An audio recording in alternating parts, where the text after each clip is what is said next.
ನಮ್ಮಲ್ಲಿ ಬಾಳ ಐತಿ. ನಾರದರು ತಪಗೈದ ಪುಣ್ಯ ನಾಡಾಗೈತಿ. ಮಹಾಭಾರತದ ಬಬ್ರುವಾಹನನ ಜನ್ಮಸ್ಥಳ ನಮ್ಮದಾಗೈತಿ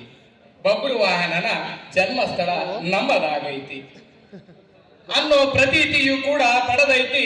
ಅಶೋಕ ಶಿಲಾಶಾಸನ ಕುರುಹು ಕೂಡ ನಮ್ಮ ಜಿಲ್ಲೆಯಾಗೈತಿ. ಬಹುಮನಿ ಶಾಹಿ ಆದಿಲ್ ಶಾಹಿಗಳೊಂದಿಗೆ ವಿಜಯನಗರ ಸಾಮ್ರಾಜ್ಯದ ಆಳ್ವಿಕೆ ನಮ್ಮ ಜಿಲ್ಲೆ ಕಂಡೈತಿ. ಹಿಂದೂ ಮುಸ್ಲಿಂ ಭಾವೈಕ್ಯತೆಯ ದರ್ಗಾ ಕುತುಬೆ ರಾಯಚೂರು ಇಲ್ಲೈತಿ, ನಮ್ಮ ರಾಯಚೂರಲ್ಲೈತಿ.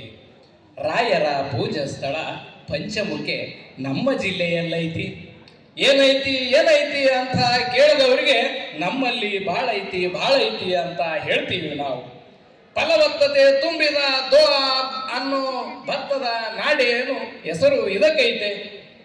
ದೋಆಬ್ ಅನ್ನೋ ಭತ್ತದ ನಾಡು ಎಂದು ಹೆಸರು ನಮ್ಮ ಜಿಲ್ಲೆಯಾಗೈತಿ. ಏನೈತಿ ಅಂತ ಕೇಳೋರಿಗೆ ನಮ್ಮ ಜಿಲ್ಲೆಯಾಗೈತಿ, ಬಂದ್ ನೋಡ್ರು ಅಂತ ಹೇಳ್ತೀನಿ. ರಾಯ ಸುಲ್ತಾನರ ಆಳ್ವಿಕೆ ಜೊತೆ ನವಾಬರ ಹುಕುಂ ಶಿರಸಾವಸಕ್ಕೆ ಪಾಲಿಸೈತಿ. ವಚನ ತತ್ವ ಪದ ದಾಸವಾಣಿ ಉರ್ದು ಗಜಲ್ ಬಂಡಾಯ ದಲಿತ ಧ್ವನಿಯು ಇಲ್ಲಿ ಗರ್ಜಿಸೈತಿ. ನಮ್ಮ ಜಿಲ್ಲೆಯಲ್ಲಿ ವಚನ ತತ್ವಪದ ದಾಸವಾಣಿಯ ಜೊತೆಗೆ ಬಂಡಾಯ ದಲಿತ ಧ್ವನಿಯ ಇಲ್ಲಿ ಗರ್ಜಿಸೈತಿ. ಬಯಲಾಟ, ದಪ್ಪಿನಾಟ, ತೊಗಲುಗೊಂಬೆ ಜೊತೆ ಜನಪದ, ಹಂತಿಪದ ಇದರಲ್ಲಿ ಸೇರೈತಿ. ನಮ್ಮ ಜಿಲ್ಲೆಯಲ್ಲಿ ಏನೈತಿ ಅಂತ ಕೇಳೋರಿಗೆ ಎಲ್ಲ ಇಲ್ಲೈತಿ. ಡೊಳ್ಳು ಕುಣಿತ, ನಂದಿ ಕೋಲಿನೊಂದಿಗೆ ಅಲಾಯಿ ಹೆಜ್ಜೆ ಭಾವೈಕ್ಯತೆ ಕಾಣ ಸಿಗತೈತಿ. ತುಂಗಭದ್ರಾ ಕೃಷ್ಣ ನದಿ ನೀರು ಹರಿದಾಡಿ ಭೂಮಿ ತಾಯಿ ಪುತ್ರರ ಕಣಜ ತುಂಬೈತಿ. ಎದೆ ತುಂಬ ಬಂಗಾರ ತುಂಬಿ ತುಳುಕೈತಿ.